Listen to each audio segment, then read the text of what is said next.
Ajira tumarroon adhaabbaru tillee isa nukaase silaa kufne hamne hin beektan gaaf durii akka keessa turre mooyyalee bordaraa toyatuun dadhabne hadha kutaa hedduu woboon hin qabanne. Madaa qoqqottanii sabatti hin kaasinaa irraa quunciftanii ufin salphisinaa kaafaa of abaa'oo walitti hin buusinaa diiggaa barattan kaan nutti hin deebisina Oromoon ifate bilisummaa fedha. Ottara jaran meesee qadhu bulloo kiyya wanni kastarreetuuf hin jirtu siyaanni gannaa ganaan wannoo inni seeqadhu wanni coraan gurtuuf hin jirtu ammallee naannoo keenna dhufte bulloo kiyya hiitee ballaan ijaan qabne Jawaar warqiif hin quumeer kuriin argamne yoo galataa malee gadoo hin dalanne barbaadeetiin dhabe kama daaluun garree kafaarfame rabbii hin faarsa Jawaari isa sabaaf jecha kenne lubbuu qaalii abboo saantibii walitti qabnee jirra ta qawween nuu bittu qawweenu biti raashiyaanu dhaqi jedheen abbaan kana an abbo ani nagaya male ani qabsoo nagaya male ani qabsoo qawwee hin fedhu nagauma kanaan yoo rabbiin na gargaare ani maqale galcha na umalala na caqasa jedhe Jawaar Mohammad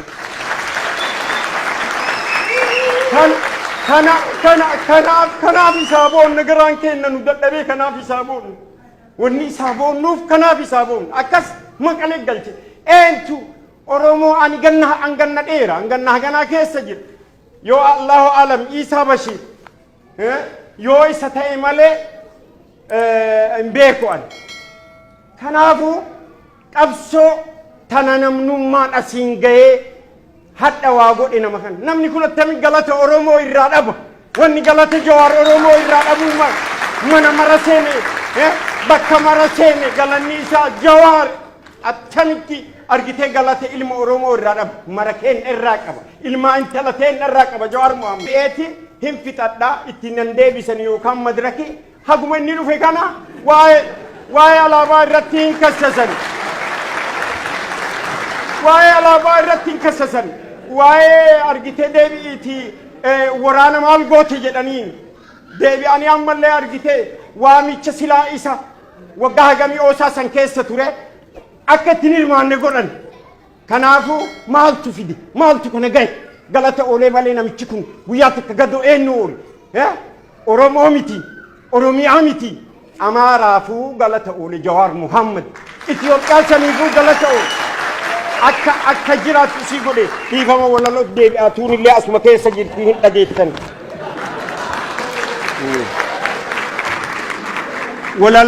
walaloonti yallee dhaamsa hedduu qabdii narraa hin murinaa dabarsaa sabatti martinuu dhagayee haa gammadu itti mee dubbadhu dhugaa hin cadhisin lakkii ijaan argu jirta hin dunuuffatini sitta dhagayamu dhiinni jigu kuni maaliif hin dubbanne ka cadhiftu ati mee dubbadhu dhugaa cadhisuun kee mallee Oromiyaaf jecha Oromummaaf jecha qeerroomee qadhamne dhiinni dhangala'ee bineensi hin sooranne daa'imaaf ijaartiin jaarsi ittiin dhumanne haga hadhaatittuu duutiin irraa nafne mee dubbadhu dhugaa cadhisuun kee hin tolle dhugaa balleessanii dharamoosisanii jira awwaalanii du'a ol kaasanii maaliif du'aaf jecha jira ajjeesanii du'aa duuti badde nurratti faarsanii Haacaaluu Hundeessaa kanaaf ajjeesanii garaan nu gubatee ijji imimmaani janna keenna hidhaa kaaniin ajjeesanii kaarraa satti ajjeesaa bineensa sooranii gadoo irraan nutti dabalanii tagaafa duraatu fayyine isaaniif ima baati gadoon hinaftu akkanaan kutaan 11 maruu garaa qaba hin baafanna gumaan hinaftu akkanaan Haacaaluu adda irraanfatu garaan seera hamaa durii nu deebisu jiru Minilikiif Hayilee nu faarsutti jiru baandiraa lumuxii nu deebisu jiru qeerroo arrabsanii faannoo jaju jiru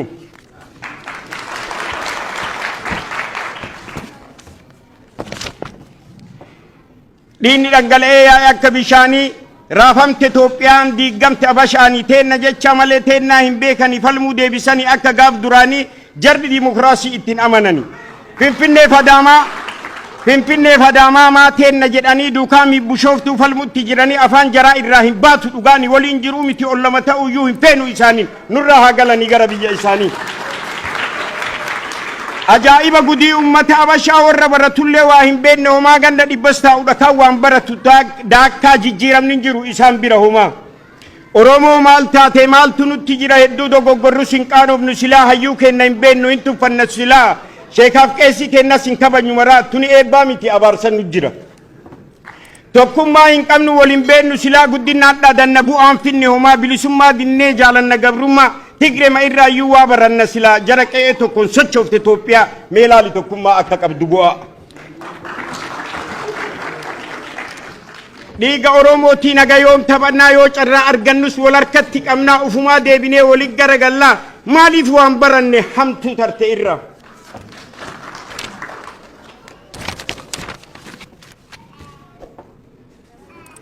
sabni walii galee yoon qabne tokkummaa keessaan ijaaramee yoon godhatin gabtaa waldii gutti dhufaa hin facaa addaa ulfinnaaf kabajaan hin mulqamti irraa yoo bitame malee bittaan isa dhibaa saba waliin galle dubboon isaa hama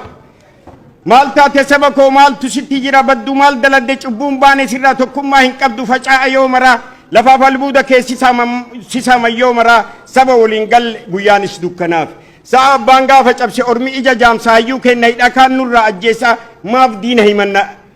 diina himanna kennuman nuraasa meeqa kamtu dhume laakka'ee obbaasa dukkanti nu buute nurraa bari jirti hayyoonni hidhamte baatee ala jirti ka hafe saaba'u hin kadhanna rabbiin ka gadde gammadee tuuwwan gaddu jirti dhugaan ima baatii dharti kufu jirti jarri araat kiiloo seenuuf qophi jirti hayyicha beekamaa daangaa namaan qabne cadheessa guddataa iyyee hin lallabne ka akka baqqalaa inuman argamne kutataa murataa saban gurguranne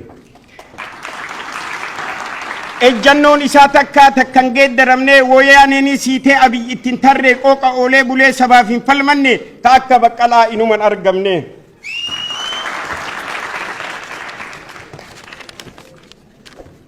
bullootti rajaran meesee qaddu bulloo kiyya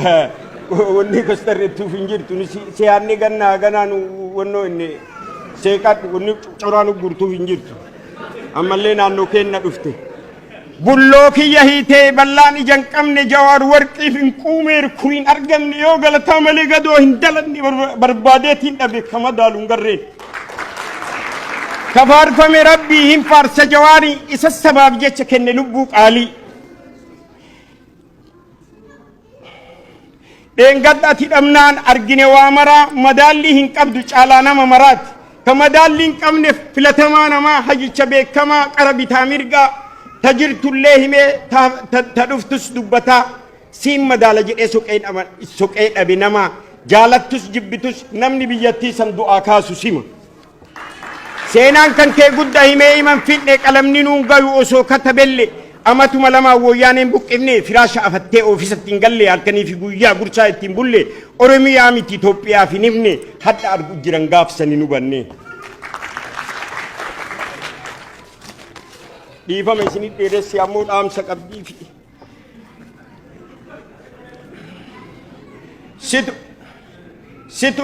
situ sabaaf jecha qooqa oolee bulee situtti miidhamee rakkoon sirra ga'ee 40 miti eentu 4 bulee galmeeffatte seenaa ka tokkoon dalanne qabsoo ijji jaamnaan goote maraa galanni keen badu si faarsa yoo maraa olola haasa'uun homaan qabu bu'aa dheengadda argine ati dhabnaan maraa jaratu gabbayee irkoo sabaa ta'e kun qeerroo ijaaree falmatutti ka'e kun bosona galee waraana ijaare gaaf kana Oromoon du'a irraa baye gammadi saba koo rabbumassii ta'e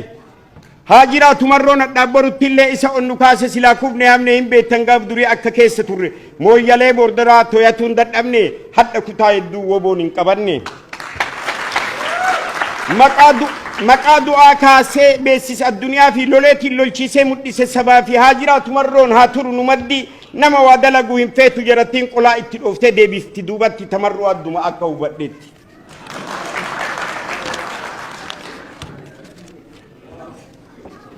dhaabaaf saba hedduu hin seeninaa lakka summii facaaftanii hin qoodinaa addaan walitti buuftanii hin diiginaa addaan kaan ufi qabdanii kaan achi qabdanii balleessinaa maqaa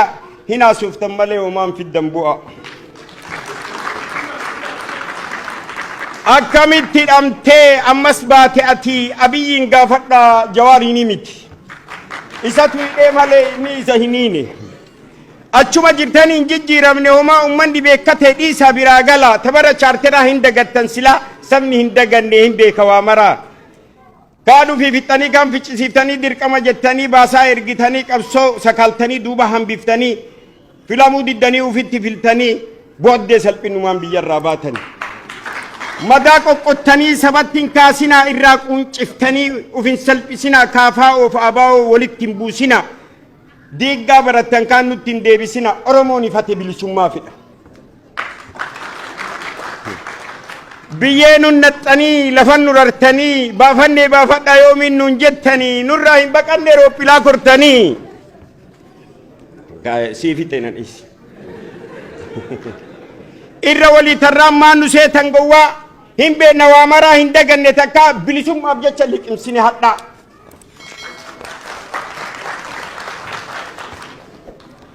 Kalees bu'aan finne hadhas waan fiddanii gaafa inni hidhame maa dubbii dhabdanii hadha adaa jiruu isaa fedhii hin qabdanii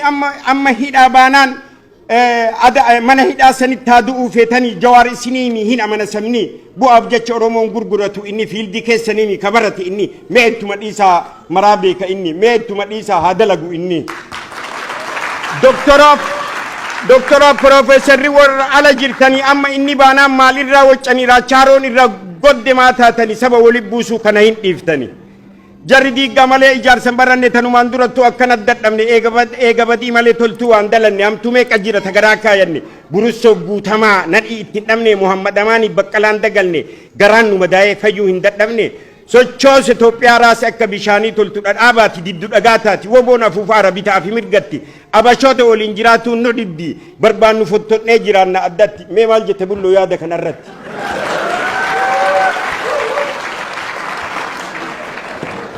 Xiqqoo isii fite wanni tun bee dhaamsa malee dhaamsa biyyee isin nyaadhe inni Oromoof dhaamsa ishi dhiifama fixe ishi. Waan garii tuffadhaa irra walii taraa hoomorkii godhattee hin dalagin maraa haagaraa badhannu dhiphatuun isama walii gallu malee iman galle alaa. Badii feenes qabnu waan feenes dalannu nu Oromoon tokko garuu waliin finnu diina gammachiisu walitti mufannu walitti duuluu isaa homaa bu'aan finnu gaafa bilisoomneef mee olaa kaayannu kana malee hiittoo biraa hin argannu. Heddu sisimatee Oromoon alatti hedduutti gammanne arginee laalleetiin jaalalti ummataa hedduu si guddifti hin ganin saba kee haga dhumaatitti ammoo gantee jennaan karassi hambifti jiruuf jireenyi kee saba keetiin tolti. Falaqqisee ifee mandi'ee garsiise naallee ima roobaa ka'an battitiifi. Dhaamsi kiyya kana walumaa galatti jabaadhu Oromoo hin laafin ufitti jawar biyya keessa marroon dagalatti haga Oromiyaan bilisa baatutti. Gaafiin ani qabu bulloo kiyya irraa naa jiraadhu lubbuun jireenya kee hawwa ammas galuuf deemta gara Itoophiyaa. Walalooti yallee asirratti dhaaba akka itti gammaddan abdii itti qaba. Mee olaa barannu kan beennes na bara faqinaan jedhani kabirmajii ilmi diinaan hin bitannu amma achirmi.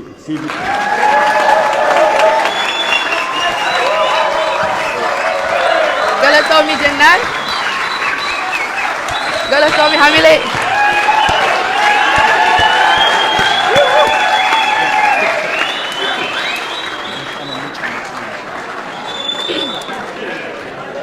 Galatomi, Faki, thank you very much for that amazing walalo. I'm trying to rush it.